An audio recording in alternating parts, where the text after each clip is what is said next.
तो दिलीप जायसवाल पर हत्या का जो आरोप है राजेश शाह के केस में, जिसमें कि आप सभी साथियों के सामने जिनकी हत्या हुई है उनकी मां और बहन, उन्होंने अपनी बात रखी थी, उस केस को हम लोगों ने छोड़ा नहीं है।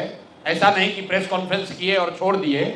उस पर आगे क्या कार्रवाई हुई है वो आपको माननीय गिरी जी बताएंगे। राजेश शाह का जो मर्डर हुआ था और जिसमें उसकी बहन ने कंप्लेंट किया था नजदीक, और उसने कहा था कि उसमें दिलीप जायसवाल जी का हाथ है और वो केस चला नहीं कुछ, उसमें हाईकोर्ट ने आदेश दिया था कि इसका ठीक तरह से इन्वेस्टिगेशन किया जाए, किंतु बार बार दिलीप जायसवाल को बता दिया गया।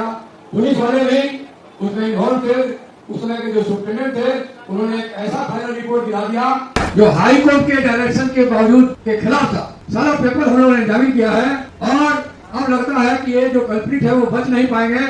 हम लोगों ने एक दूसरा मुकदमा दायर किया है उस पीड़िता उसकी बहन की तरफ से, जन सुराज के सहयोग से वो केस किया गया है और उसमें हम लोगों ने दिखाया है कि किस तरह इन्वेस्टिगेशन को दिग्भ्रमित कर उसको रियल जो जायसवाल जी उसमें इन्वॉल्व है और लोग जो उनसे टोटली इन्वॉल्व है उनको बचाने के लिए उस समय का एसपी और एसपी को कैसे रिमांड मिला, उनकी पत्नी को एडमिशन करा के वहां से पीजी की डिग्री दी गई, ये सब बातों को लिखते हुए हम लोगों ने एक याचिका दायर की है हाईकोर्ट में।